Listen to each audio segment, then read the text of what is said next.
The second issue was whether there was interference with the hap-loading and transmission of Forms 34A from the polling station to the IEBC public portal. The first petitioner arranged staging that a person who had access to the RTS intercepted, detained, or stored Forms 34A temporarily to convert or manipulate it before uploading it on IEBC's public portal.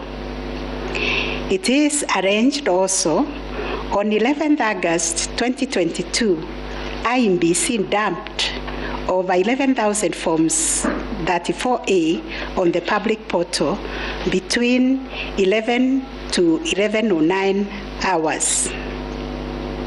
To rebut this allegation, IEBC and its chairperson, in their response dated 26th August 2022, denied staging and unauthorized intrusion of the RTS. In that regard, they urge that every image of Form 34A was uploaded immediately after the transmittal of results. The form was received as evidence by the timestamp. Similarly, the first respondent denied these allegations. Our finding: 1, no credible evidence was presented to prove that anyone accessed the RTS to intercept, detain, or store Forms 34A temporarily before they were uploaded to the public portal.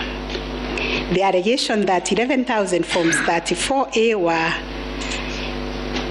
affected by staging was similarly not proved.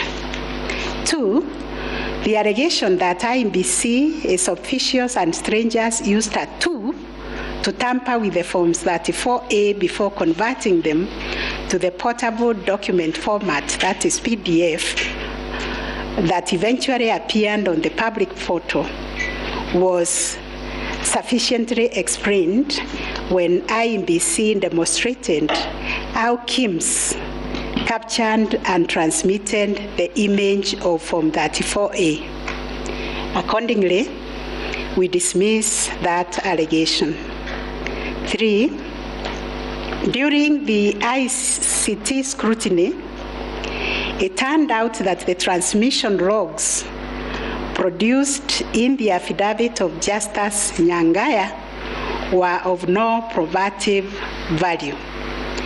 The registrar's report shows that the original Forms 34A from the contestant polling stations, which were allegedly intercepted, were exactly the same as those on the public portal, and the certified copies that were presented to this court pursuant to the provisions of Section 12 of this Supreme Court Act 2011.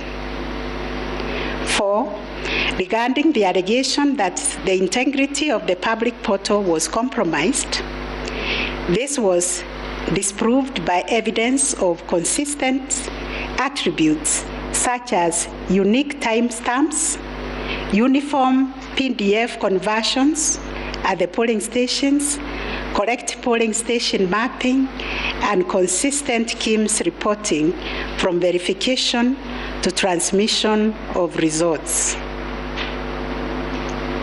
6, the RTS was configured on a virtual platform network, VPN, and the SIM cards locked to a specific polling station.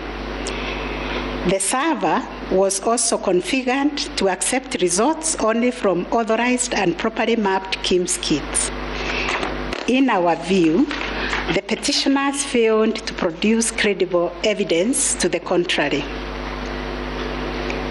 7, a review of some of the logs presented as evidence of staging showed that they were either from logs arising from the 2017 presidential election or were outright forgeries.